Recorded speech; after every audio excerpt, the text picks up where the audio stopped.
अखबार। और mister madam ने अखबार का इस्तेमाल कर कक्षा 4 से 8 के बच्चों को भाषा सिखाने को और अर्थपूर्ण बनाने की कोशिश की है। आइए देखते हैं कैसे।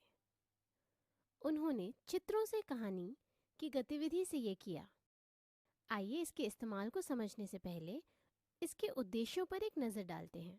पहला, चित्रों से कहानी बनाने के कौशल का विकास।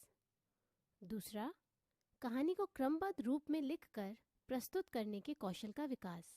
आप इस गतिविधि को उच्च प्राथमिक कक्षाओं में आसानी से करवा सकते हैं।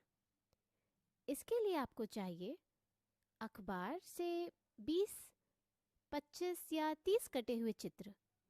मिस्टर मैडम की कोशिश यही रहती थी कि वो चित्रों को छांटते समय किसी ऐसे चित्रों को ना शामिल करें जो कि बच्चों के लिए असंवेदनशील हो, जैसे कि कोई हिंसक चित्र, किसी धर्म, जाति या लिंग आधारित समूह का अपमान करने वाला चित्र इत्यादि।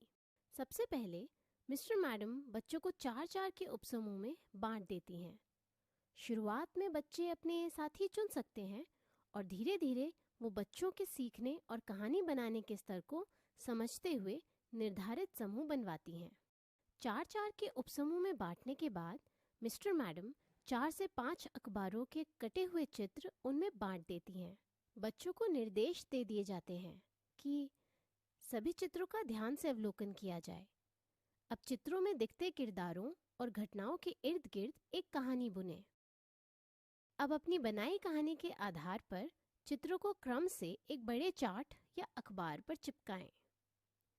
कहानी को एक नाम या शीर्षक भी दें। पूरी कहानी को अन्य बच्चों के साथ साझा करें। सभी उपसमूह की कहानी सुनने के बाद मिस्टर मैडम उन्हें उपसमूह में ही उस कहानी को लिखने को प्रोत्साहित करती हैं, जिन्हें मिस्टर मैडम एक फाइल में इकट्ठा रख देती हैं। ये फाइल बच्चे अपनी क्लास की लाइब्रेरी में शामिल करते रहते हैं। तो देखा दोस्तों, भाषा के कालांश को और मज़ेदार बनाने के लिए अखबारों के चित्रों का ये कारगर इस्तेमाल।